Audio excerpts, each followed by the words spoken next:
Welcome back into the Sports Source. This segment of our show brought to you by Madisonville Marine. Right now through November 18th, you can get a 75 horsepower four-stroke motor with a free 3-year extended warranty for a total of 6 years on that warranty.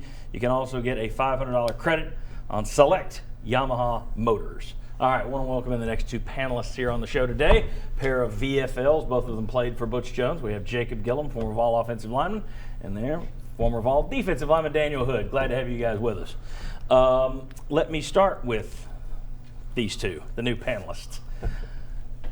Big win, no question. Team needed it, no question.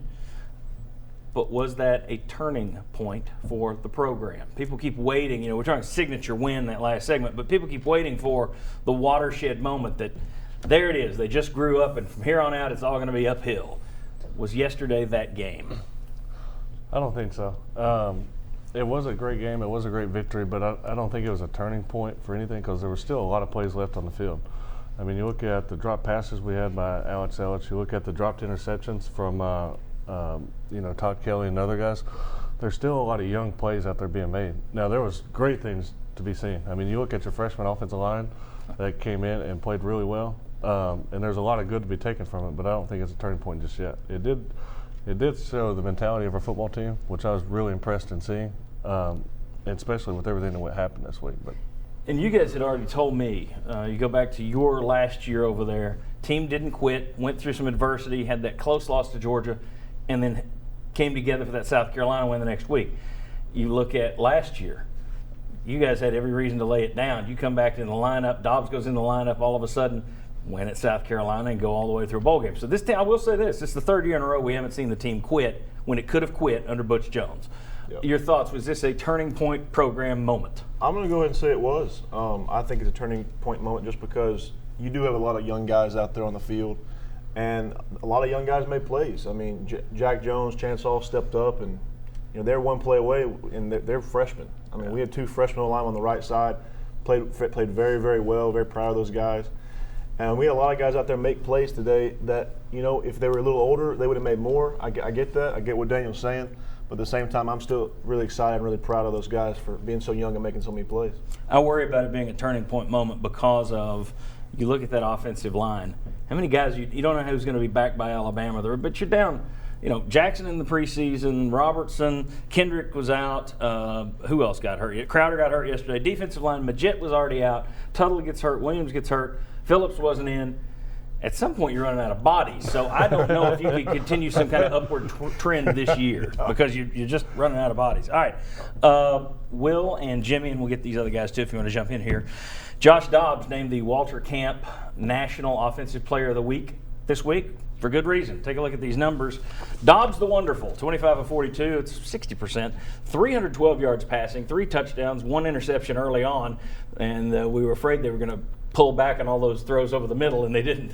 Rushing 118 yards, 2 touchdowns, 100 games, okay? The 300 yards passing, 100 yards rushing. Josh Dobbs did it for the second time. He did it against Carolina last year. He's the only UT player in history to do it, and he's one of only 3 SEC players to ever do it. Johnny Manziel did it 4 times, Josh Dobbs 2 times, Tim Tebow 1 time. That's pretty good company, but you also have Dobbs the worrisome.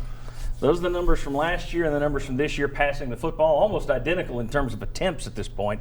Completion percentage has dropped off. Yards per attempt has dropped. TDs, not as many. But on the positive side, interceptions way down. Will and Jimmy, you want to say that's the greatest thing I've ever seen. He carried the team. He deserves all the credit in the world. He does. I guess you look at it, though, and say, man, if he'd have hit some average throws there, he'd have thrown for 500 yards. I mean, how do you look at that game? You say it's all terrific, or do you say, well, there were some issues? I think you have to look at him differently than you look at a traditional quarterback. I mean, he's not going to be that guy that sits back in the pocket and just picks people off and throws great passes all day long. And I think if you're asking him to be that, I think you're always going to fall short of your expectations. So for me, I think you have to look at what he is. Tim Tebow is a special type of player as well. He's not the arm, it's not the strength to be able to say he's going to sling it down the field. But it's a part of his package that he can do.